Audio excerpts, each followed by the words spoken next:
Le chaser, quand il s'éloigne de son runner, ne veut pas tout détruire. Il garde l'amour, il garde l'espoir, et il garde surtout ce lien au fond de lui.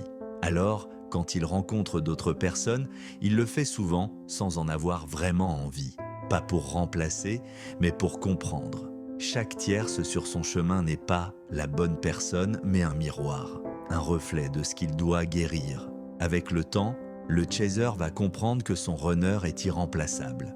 Pas parce qu'il est parfait, mais parce que ce lien-là n'a pas d'équivalent. Chaque tierce lui montre autre chose, ses limites, ses blessures et ses propres comportements dans la relation. Souvent, ces tierces veulent le contrôler. Elles lui disent « Je voudrais que tu sois plus comme ça. Tu devrais faire ci. Pourquoi tu ne réagis pas comme ça ?» Et le chaser se retrouve face à ce qu'il a, lui aussi, pu faire avec son runner. Vouloir comprendre, vouloir aider, vouloir sauver. Alors il réalise que, sans le vouloir, il avait fait la même chose. Il voulait guider son runner, le pousser à s'ouvrir, le forcer à voir ce qu'il ne voulait pas voir. Ces nouvelles relations sont des leçons déguisées.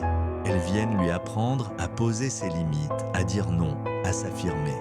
Mais pour s'affirmer, le chaser doit endosser un rôle qu'il déteste, celui du méchant. Parce que pour la première fois, il doit dire stop, il doit déplaire.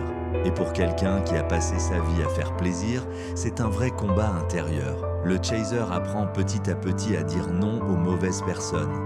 Mais il a encore du mal à dire non aux gentilles. Celles qui ne crient pas, qui ne forcent pas, mais qui demandent subtilement, avec douceur. Parce qu'il ne veut pas blesser, il dit encore oui. Et là, il recommence à s'oublier. Certaines tierces vont lui donner beaucoup d'amour. Mais ce ne sera pas simple. Parce que le chaser ne sait pas vraiment recevoir. Il a toujours su donner, tout donner. Il donne jusqu'à se vider. Et même quand il n'est pas heureux, il reste. Le chaser est de ceux qui ne lâchent pas le navire. Même quand il coule, il tient la barre. Même quand il n'est plus heureux, il continue par loyauté, par peur de blesser ou simplement parce qu'il croit encore qu'il peut sauver la relation. Il ne part que quand l'univers le met au pied du mur, quand il n'a plus d'autre choix que de lâcher. Chaque tierce vient réveiller une part de lui. Certaines le font douter, d'autres le font grandir. Mais toutes le ramènent vers une seule direction, lui-même. Ses expériences lui apprennent à aimer autrement, à aimer sans se perdre, à aimer sans contrôler et à se choisir enfin.